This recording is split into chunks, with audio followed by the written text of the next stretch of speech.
Министерство по налогам и сборам нашей страны является администратором важнейших налоговых доходов в бюджетную систему, и как республиканских видов налогов, так и местных видов налогов. Естественно, это придает большое значение структуре бюджета. Порядка 60% налоговых доходов составляют от уровня собственных доходов. И каждый год эта пропорция растет. Это очень знаково, очень хорошо, что система налоговая повышает эффективность администрирования, но при этом есть, безусловно, свои особенности, есть еще большой потенциал, как мы в этом смысле говорим, для работы, совершенствования налоговой системы. Безусловно, средства, которые поступают в бюджет нашей страны от уплаты налоговых доходов, позволяют выполнять все социальные обязательства, позволяют осуществлять ремонтно-восстановительные работы на объектах социально-культурной сферы, позволяют принимать решения по индексации размеров социальных выплат, других важных решений в системе органов государственного управления. Поэтому, Эдгар Русланович, я попросил бы вас озвучить итоги 2025 года по работе Министерства по налогам и сборам, по уровню сборов, какие были достигнуты результаты, над чем вы сейчас работаете, какие задачи стоят перед Министерством в текущем году, ну и на обозримую перспективу. Пожалуйста. Доходы бюджетной системы Республики Абхазия, администрируемые Министерством по налогам и сборам, за 2025 год выросли на 935 миллионов 451 тысячу рублей по сравнению с показателями 2024 года и составили 7 миллиардов 356 миллионов рублей. При плановых показателях за 2025 год 6 миллиардов 935 миллионов рублей выполнение плановых показателей составило 106%. Если говорить о сравнении с плановыми показателями, которые были приняты на начало года, выполнение составляет 111%. В целом по республике в разрезе налогов имеются следующие показатели. Налог на прибыль. Поступления увеличились на 93 миллиона рублей, фактически составили 1 миллиард 552 миллиона рублей. Подоходный налог. Поступления увеличились на 314 миллионов рублей, фактическая сумма поступлений составила 2 миллиарда 196 миллионов рублей. По налогу на добавленную стоимость поступления увеличились на 319 миллионов рублей. Фактическая сумма поступления составила 2 миллиарда 622 миллиона рублей. По акцизным налогам поступления увеличились на 26 миллионов рублей. Фактическая сумма поступления составила 143 миллиона рублей. Плата за землю, поступления увеличились на 45 миллионов рублей, и фактически поступления составили 263 миллиона рублей. Налог на имущество, поступления увеличились на 29 миллионов рублей, фактическая сумма поступления составила 155 миллионов рублей. Налог, взимаемый в связи с применением упрощенной системы налогообложения, который вступил в действие в 2025 году, поступления составили 144 миллиона рублей. По специальному налоговому режиму фактические поступления составили 189 миллионов рублей, и по патентной системе фактические поступления составили 27 миллионов рублей. Эти показатели, о которых вы сказали по 2025 году, они превышают показатели 2024 года? Да. Мы наблюдаем ежегодный темп роста поступлений в бюджетную систему налоговых доходов. Вот у меня справка есть, начиная с 2000 года, где совокупные поступления, администрируемые МНС, в 2020 году составляли 2,5 миллиарда рублей, а уже в 2025 году они составляют 7,4 миллиарда рублей. При этом, конечно, на эти показатели влияет и уровень инфляции, но и многие другие экономические факторы. Но самое важное для нас, что система налоговая, она осталась за эти годы прежней, не претерпела изменений абсолютно. В этом смысле мы часто об этом говорим, о том, что ни один новый вид налога не установлен. Единственное, с 2025 года упрощенная система, сама система налогообложения, правильно вы говорите? Все правильно. Да, была внедрена, но она заменила действующие виды. Поэтому хочу сказать, что работа Министерства по налогам и сборам обязательно должна продолжена быть в таком же режиме. Но при всем том, что мы наблюдаем ежегодные увеличения поступлений, все-таки имеется достаточно большая, на наш взгляд и на наш с вами взгляд, мы часто об этом тоже говорим, задолженность налогоплательщиков по уплате налогов и сборов. Какая работа в этом направлении ведется? Снижается ли этот уровень и какая задача стоит по работе с налогоплательщиками в этом направлении? По состоянию на начало 2026 года сумма задолженности по налоговым платежам в республике составляет 2 миллиарда 20 миллионов рублей. Основными составляющими от общей суммы недоимки на начало года является задолженность по налогу на добавленную стоимость. Она составляет в районе 1 миллиарда 86 миллионов рублей. По налогу на прибыль в районе 266 миллионов рублей, по подоходному налогу 228 миллионов рублей. Имеется задолженность, соответственно, и по земельному налогу на уровне 212 миллионов рублей.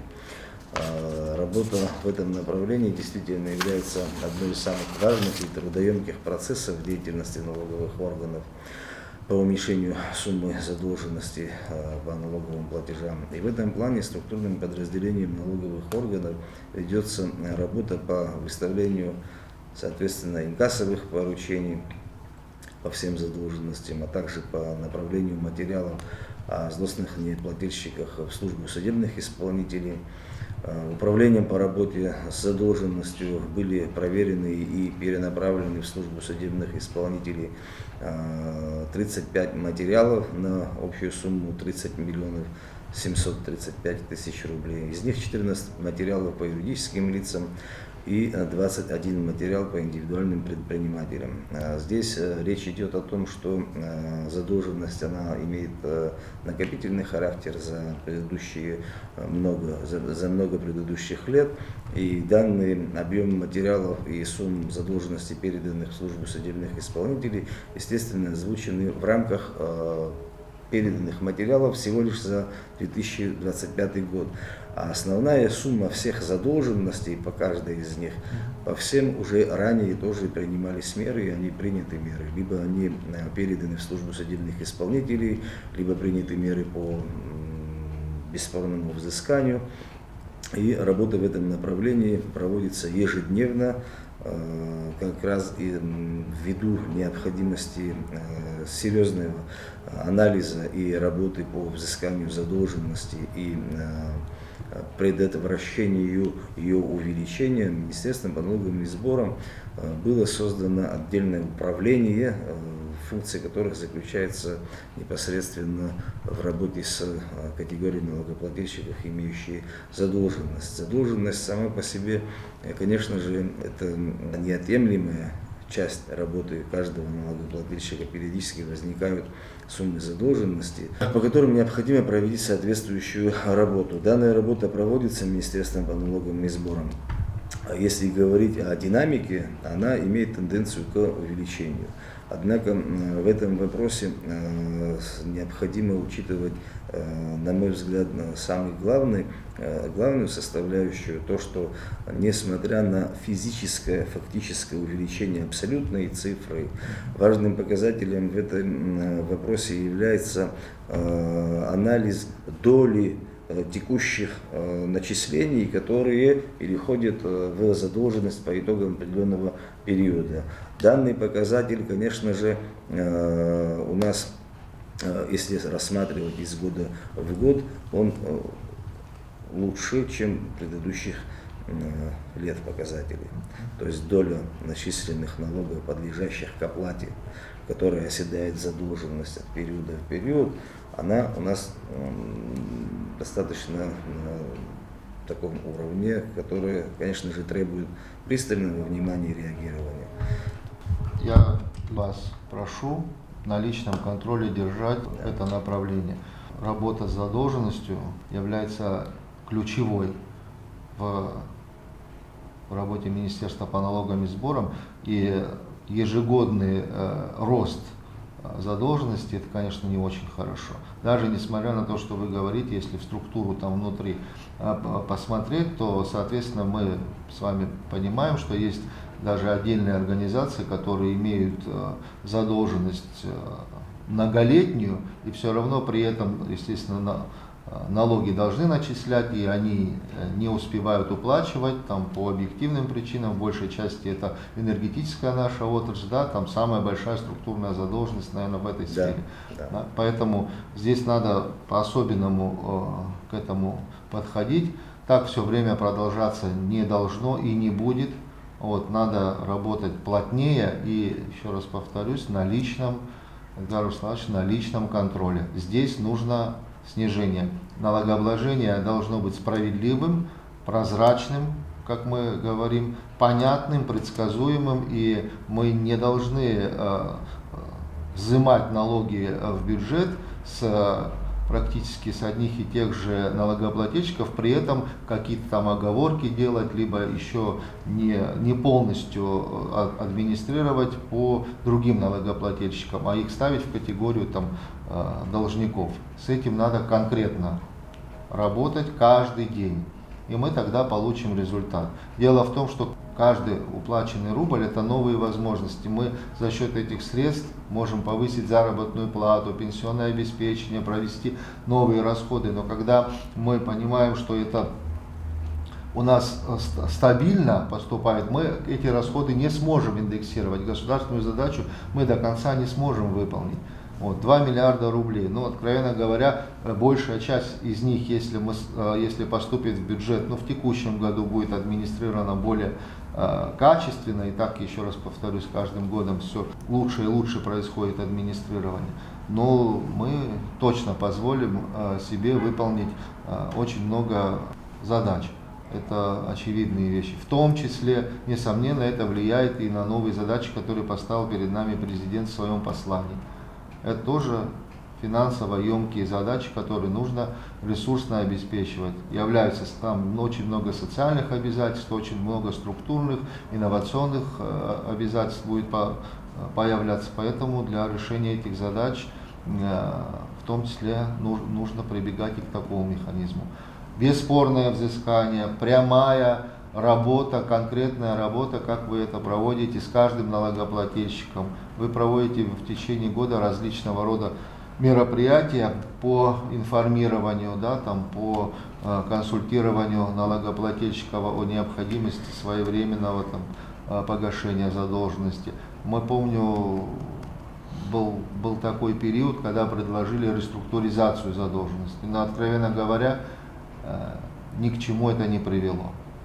Вот не привело, несмотря на то, что целая программа была принята, решение было принято о реструктуризации налоговой задолженности. Было дано время о том, что задолженность предыдущих лет, или как мы ее называем, просроченная задолженность, может быть реструктуризирована только с одним из главных условий, о том, что текущая будет уплачиваться вовремя. Вы сейчас это тоже по факту, по сути, делаете, да, с отдельными налогоплательщиками? Да, работа в части задолженности Министерства по налогам и сборам, конечно же, она занимает особую роль.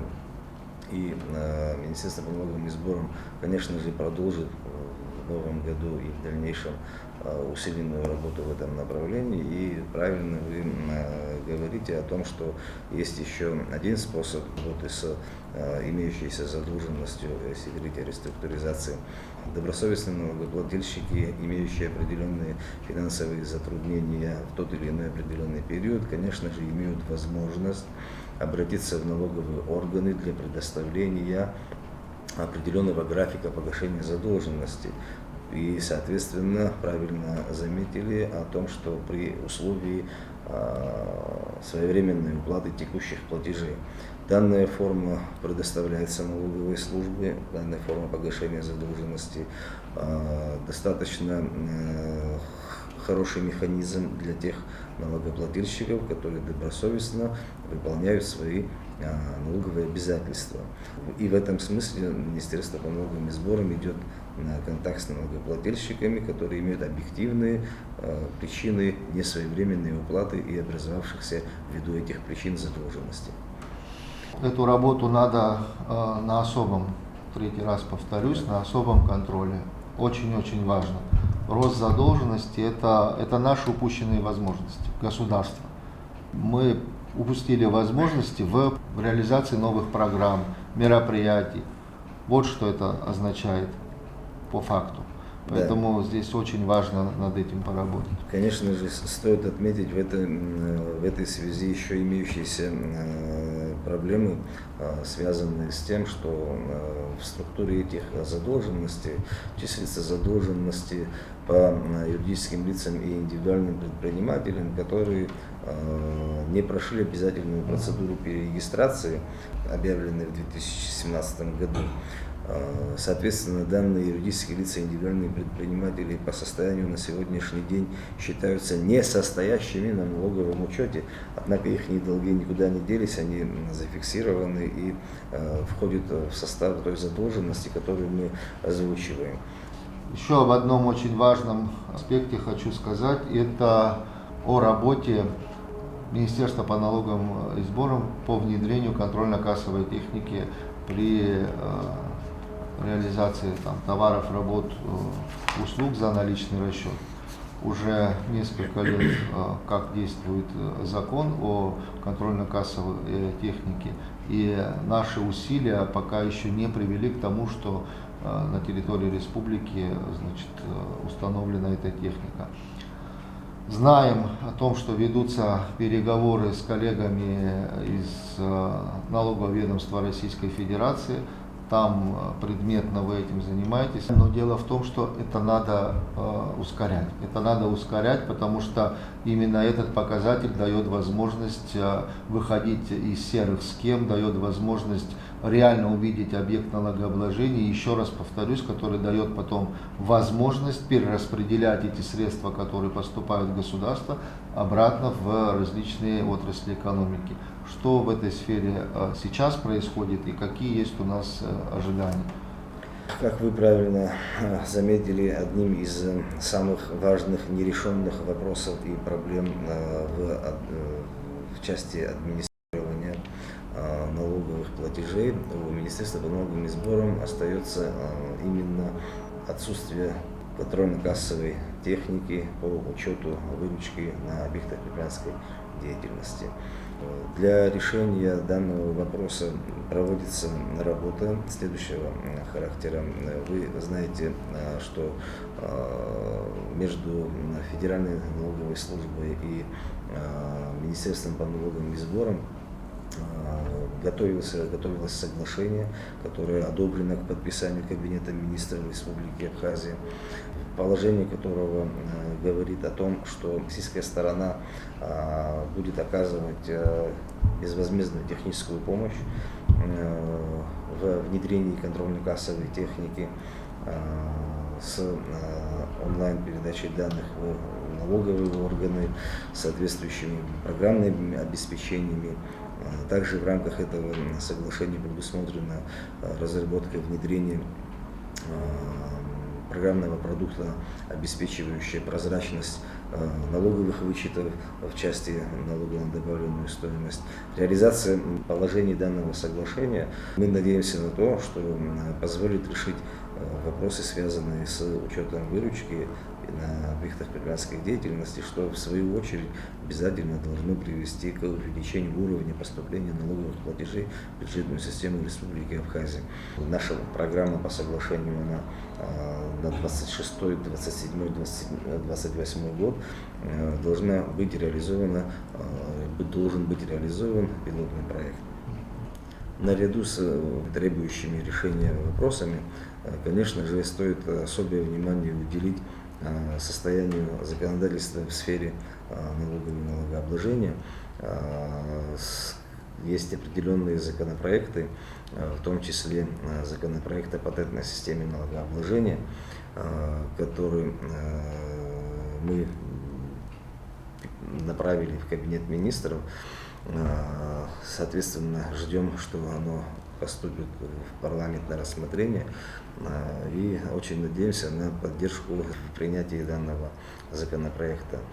Данный законопроект, мы считаем, что в дополнении с упрощенной системой налогообложения, параллельным внедрением контрольно-кассовой техники в республике, все вместе дадут нужный результат, потому что отдельно взятые решения без соответствующего сопровождения по другим вопросам, в том числе изменения в законодательстве, могут не привести к ожидаемым положительным эффектам.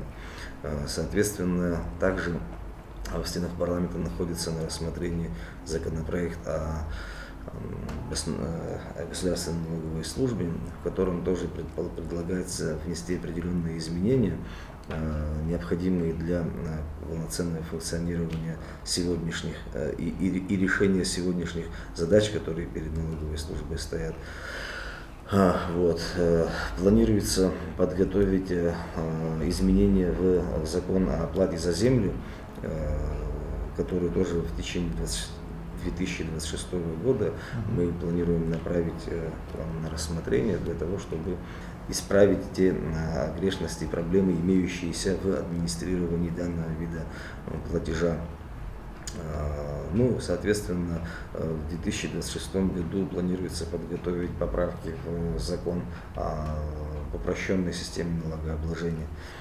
Это все планы, которые необходимо подготовить и реализовать в 2026 году. Надеемся на поддержку как законодательного органа, так и вашей поддержки в решении и продвижении данных вопросов.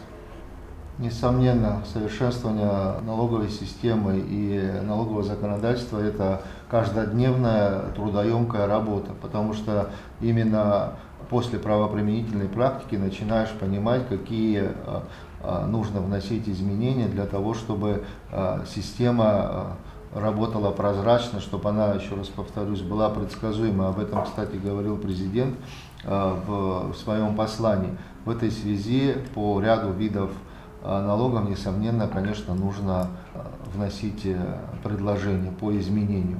Вот вы сейчас сказали по земельному налогу, да, очевидные вещи. Такая же там у нас проблематика стоит и в налоге на имущество. В отдельных случаях есть тоже перекосы по объектам налогообложения, по налогу на добавленную стоимость. По налогу на прибыль я здесь тоже подумал бы, и вот поручаю вам обязательно рассмотреть возможность перейти от многоуровневой ставки во всяком случае, к одной, но не более двух, потому что мы сейчас наблюдаем то, что организации могут осуществлять различные виды деятельности и подпадают под различные ставки налога на прибыль. Внутри у нас законодательство пока еще не совершенно по уровню распределения расходов, поэтому, на мой взгляд, можно сгруппировать и посчитать так, чтобы это не было ущербно для государства. Текущий год у нас президентом объявлен годом села. Поэтому я вам поручаю провести мониторинг и анализ по всем видам налогов, которые уплачивает сельхозпроизводитель в нашей стране. Мы должны структурно определить, насколько велика налоговая нагрузка, и в случае необходимости, если это потребуется, внести предложение о том, чтобы можно на какой-то период оптимизировать, предоставить налоговые, неналоговые льготы, административные послабления сделать. И в этой связи тоже поручаю в кратчайшие сроки структуру подготовить. Крестьянско-фермерские хозяйства, сельхозпроизводители, крестьяне, какими видами налогов у нас облагаются, и что можно, и как предложение, что можно сделать в рамках реализации текущего года, и, соответственно, потом на последующие периоды. Это очень важный аспект, это даст возможность в рамках поручений президента проработать о том, что крестьяне у них особый труд, поэтому и государство тоже должно обращать на это внимание. Знаем, что и так ставки налогов по сельхозпроизводителям по разным видам невысоки, но все-таки я вас прошу еще раз посмотрите, какие меры можно предпринять для поддержки сельхозпроизводителей с этой точки зрения. В рамках послания президента в целях реализации данных поручений Министерством по налоговым сборам в ближайшее время будет создана рабочая группа по концепции налоговой реформы, подразумевающая изменение структуры внутренней и в целях улучшения качества налогового администрирования. Это очень правильная задача стоит перед вами, и обязательно нужно, не откладывать это, сразу начать. Концептуальный подход, он в принципе уже несколько раз определялся, там, наверное, особо не претерпит изменения, но нам всем важно увидеть, прежде всего это важно предпринимателям, прежде всего налогоплательщикам, какая в обозримом будущем будет предложена налоговая система в целом. И обязательно в состав рабочей группы надо привлекать представителей общественности, бизнеса. Вот только от них мы в том числе и можем понимать особенности налогообложения. Мы как орган, который осуществляет администрирование, в данном случае Министерство по налогам и сборам, это одна сторона. Но для того, чтобы меньше делать ошибок и не создавать дополнительные риски, конечно, лучше бы, чтобы в этой группе находились представители, к примеру, скажем, Союза предпринимателей, да. Тоже было бы хорошо, чтобы они свои предложения, потому что их деятельность, она тоже заставляет, как говорится, задумываться, насколько это работает справедливо, насколько это прозрачно, насколько это объективно. Полагаю, что так было. Такой опыт, кстати, есть, и он очень положительный. Мы, как говорится, государственные служащие с одной стороны видим, как это, бизнес и общество, и в том числе физические лица, в том числе и крестьянско-фермерские хозяйства. Со всех направлений можно попробовать привлечь специалистов, привлечь тех, кто занимается этим, чтобы тоже изучали систему. Потому что, утвердив новую систему и создавать при этом высокие риски, конечно, не хотелось бы. Нужно их минимизировать, естественно, без этого не бывает, но их надо как можно меньше, чтобы было.